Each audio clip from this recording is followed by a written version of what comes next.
and welcome to week 8. This week, I wanted to focus in on what you do to help a bad manager succeed. And one of the areas that I've experienced is some managers don't see potential in others. They hold on to their work, they don't delegate it, they don't feel comfortable letting go of control. And those are some of the experiences I've had with bad bosses. I wanted to share with you a story about the ability to see potential in others. And it starts off with an egg. And here is an egg. This is an egg made of stone and metal that I found in a flea market when I was working in South Africa, hosting a program for UNICEF at the University of Pretoria Business School. And One of the things about the egg, it reminded me of where I grew up. I grew up on first 2 years of my life on my great uncle Fred's chicken farm in Stoughton, Massachusetts, and Fred used to take the eggs after they were laid, and he'd go to a candling room, and he'd look at the egg to see if it had the potential to be a chicken, or it was going to be somebody's breakfast, scrambled eggs, right, or over easy, however you like them.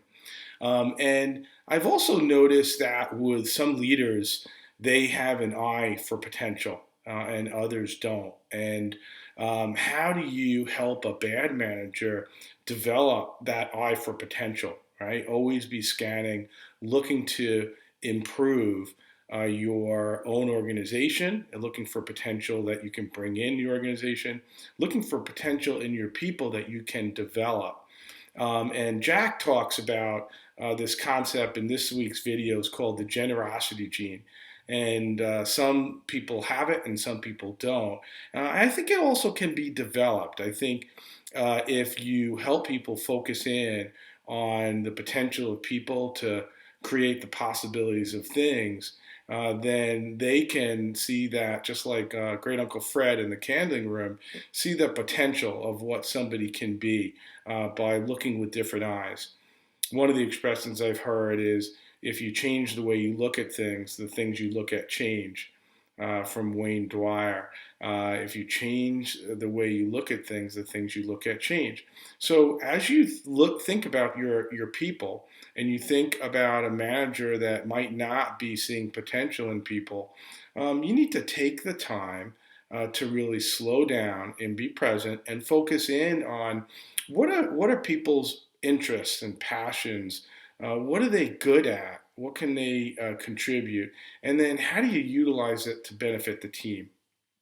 One example I experienced is an individual that had some longer tenure in a particular area, and their manager came to me, and they said they were just really frustrated and just didn't know how to motivate this individual. They were there for a while. They were a good performer. They knew how to do most of the tasks pretty well, but just didn't have a spark, didn't seem like they had that energy any longer to contribute at the highest levels. And working with that manager, uh, the manager identified that this individual was really interested in the last few years of their career, leaving a legacy and helping to develop others. And that was where he had his energy and his passion. So the leader changed some things in the organization to give this person the opportunity to contribute more by mentoring others and developing others. And he saw that spark be ignited and discovered that that individual had a lot to offer, and their performance improved. So this week, take a look at the discussion question. Think about how you might help a manager improve, how you would mentor or coach them. And I encourage you to continue to engage on the discussion board. If you have any questions, please feel free to reach out. And I hope you have a fabulous week. Thank you very much.